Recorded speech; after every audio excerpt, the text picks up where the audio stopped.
நம்ம சாய் கிச்சனில் ஸ்பைசி காளான் கிரேவி தான் பார்க்க போகிறோம். வீட்லேயே மசாலா இடித்து ஈஸியாக ரொம்ப டேஸ்ட்டாகவும் எப்படி பண்ணுறதுன்னு பார்க்கலாம். இது பண்ணுறதுக்கு ஒரு 1/2 கிலோ அளவுக்கு காளான் எடுத்திருக்கேன்.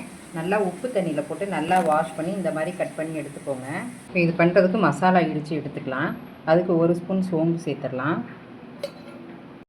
ஜீரகம் சேர்த்துடலாம், எல்லாமே ஒவ்வொரு ஸ்பூன் சேர்த்துக்கலாம். மிளகும் 1 ஸ்பூன் சேர்த்துடலாம். இப்போ இதை நல்லா இடித்து எடுத்துக்கலாம்.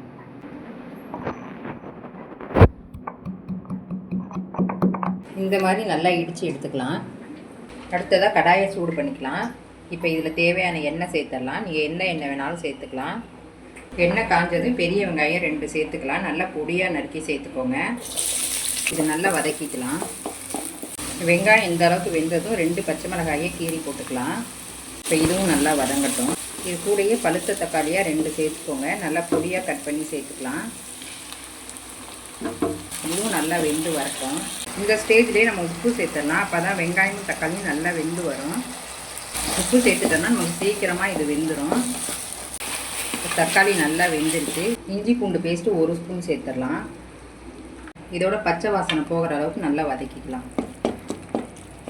இப்போ இது கூட மசாலா சேர்த்துடலாம். 1 ஸ்பூன் மிளகாத்தூள் சேர்க்குறேன், 1 ஸ்பூன் மல்லித்தூள் சேர்த்துடலாம், கொஞ்சமாக மஞ்சத்தூள் சேர்த்துடலாம், கரம் மசாலா தூள் 1/4 டீஸ்பூன் சேர்த்துக்கலாம். மசாலாவோட பச்சை வாசனை போகிற அளவுக்கு நல்லா வதக்கிக்கலாம்.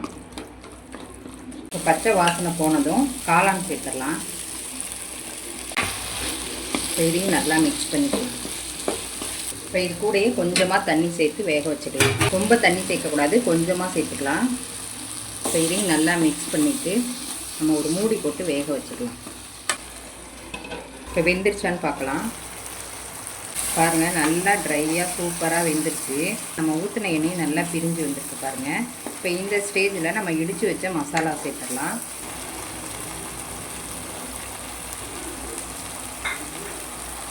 கொஞ்சமாக மல்லி இலை சேர்த்துக்கலாம்.